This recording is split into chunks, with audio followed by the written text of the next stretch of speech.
खबर बालेश्वर जिला खैरारू देशी रंधामद जबत दुई होती गिरफ। बालेश्वर अबकारी अध्यक्ष शेख आसिफ अली निर्देश क्रमे खैरा अबकारी थाना भारप्राप्त अधिकारी श्री प्रहलाद सामल स्टाफ मान नहीं गठित एक स्वतंत्र टीम द्वारा सिमुलिया थाना अंतर्गत मार्कणा स्टेशन बजार और खैरा थाना अंतर्गत गंडीबेड़ बजार में चढ़ाऊ कर 80 लिटर देशी मद जबत कर सहित बणा ग्राम रुक्मणी हासदा और श्यामसुंदर ग्राम लक्ष्मीधर जेना को गिरफ कर कोर्ट चालाण कराଯାଇଛି। जबत होइथिबा मदर आनुमानिक मूल्य 20,000 टंकार अधिक हेबो बोली जणा पड़िछि।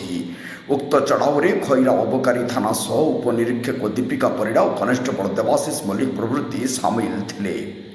सेहीपरि भावे सारसकणा ग्राम पंचायत झिंक्रिया ग्रामर गर्व गौरव सागरिका दास, बालेश्वर जिला खैरा ब्लॉक सारसकणा पंचायत झिंक्रिया ग्रामर सागरिका दास पिता रमेश चंद्र दास माता सुकाती दास को कन्या सागरिका दास एवर्षर नीट परीक्षा ऑल इंडिया कैटेगोरी रे रैंक 1055 रखी कृतकार्य होइथिबारु चारिआडु शुभेच्छा वार्ता पहुंचुची। सारसकणा ग्राम पंचायतर सरपंच सुशांत नायक शुभेच्छा और शुभकामना सहित संबर्धना जणाइछन्ति।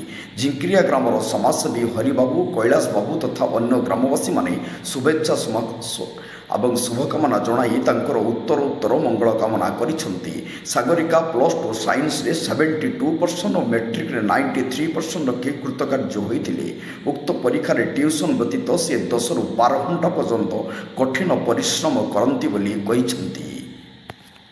मधुचरण नायक रिपोर्ट, जनता एक्सप्रेस, बालेश्वर।